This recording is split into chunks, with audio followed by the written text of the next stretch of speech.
Ghana ist aufgrund seiner homophoben Gesetzgebung und der homophoben Anfeindungen und Stimmung im Land immer wieder in den Nachrichten, auch bei uns. Ich spreche nun mit Alex Kofi Donkor, dem Direktor der ersten Organisation Ghanas, die sich für die Rechte queerer Menschen im Land stark macht. Hi Alex. Hello. Hi, nice to meet you.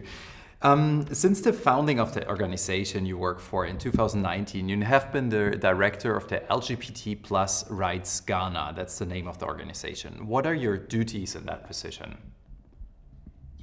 My duty basically is to coordinate with all the other executives to reach our goal of providing a safe and inclusive society for LGBTQ plus persons in Ghana. Do people recognize you on the street or when you openly walk outside? And what's your experience in these moments? Yes, I am openly gay, and on the street, I'm actually like very careful the places that I go, right? Because not every place that you can like freely express yourself. There are some areas that I will describe as very volatile. One that when somebody gets to know about your sexuality or somebody rumors to someone about your sexuality, you might be harassed or abused as a result of they knowing your sexuality. So yeah. Otherwise, there are spaces that I do go to. Those are spaces that I believe are open and ones that will not subject me to any form of abuse should they know or perceive my sexual orientation. So there are like protection rooms for yourself, like safety rooms? Well, it is not entirely safe in Ghana, right? Because even when LGBT conversation sparks up in Ghana, it is very hostile and one that subjects a lot of LGBTQ persons into abuses. So the mere fact that I'm working there doesn't mean that I have 100% security assurance. It is one that I would describe as negative. There is high level of discrimination within the police service in Ghana. But in as much as that is going on, there are also some few police persons that I would describe as allies.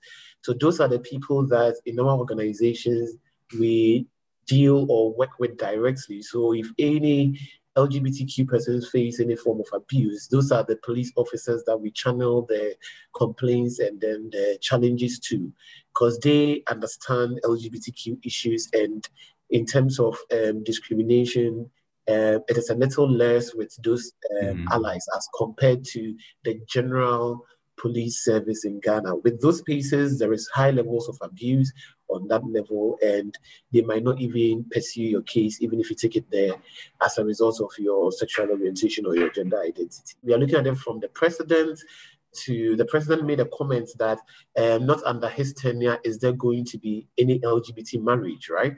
And then that comment, I see it as disingenuous. The fact that we are asking for basic human rights for LGBT persons to be respected, the same human rights that has been accorded to us in our constitution, it is being denied us. And for him to talk about LGBTQ marriage, it is him trying to sway and divert from the present issues that affect us as a community, right?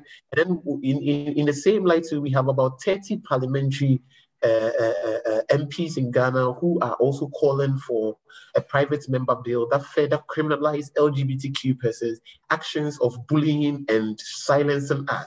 We cannot call ourselves a democracy and in the same light shut other minority groups or vulnerable groups in this country. But unfortunately, those are the experiences that we are going through in this country. And we don't raise the awareness on the international level, it means that we will continuously be bullied and be silenced in no time. So for us, we feel that Ghana is not an island. Ghana is part of the international community. Ghana is a signatory to almost all the UN charters and treaties and laws. And so then I believe that it is about time that the international body and international media and everybody else speak up and look at Ghana and talk about the issues that is going on in the country, the abuses that, and then also begin to remove laws feed or promote these abuses that LGBTQ persons experience in the country. And it's, I mean, you're talking about it's an island, but I would say whole Africa actually needs a bigger movement. Do you see yourself as a start of this bigger movement for other countries in Africa as well, and to make it even bigger? I've been to a gay parade in Cape Town, and I think that's like an island in Africa probably as well. So what's the bigger picture of Africa for this situation?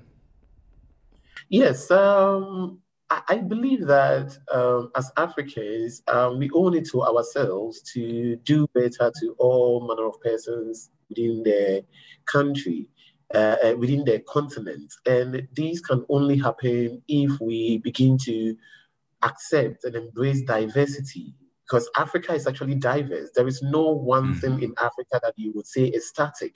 There is diversity in all spheres of African life, and that includes sexual orientation and also gender identity. We cannot hold on to colonial legacy laws by the British. These laws are ones that they have removed from their system, and then we holding on to those laws and using it to impede on the rights of other Africans. I believe that as a continent, we really need to look at that and then also remove that from there. It is by that means that we will be able to harness and explore the potentials of every citizen within the African continent. There are lots of plans that we have as a community, and all of these plans also involve a lot of resources, right? So training resources as there, financial resources are something that we are looking at, and then also intellectual resources. All of these resources are something that would empower the local organization here to spearhead our own narrative and then also spearhead the change that we are looking for. So all those can happen once organizations reach out to us directly and then also support us in all of this process. Thank you so much for your time, Alex. I really appreciate that. It's very nice to hear some other voices, I mean, especially for the German LGBTQ community. Thank you so much for your time, and thank you guys for watching it. Thank you, Alex. Pleasure is all mine. Thank you very much for having me.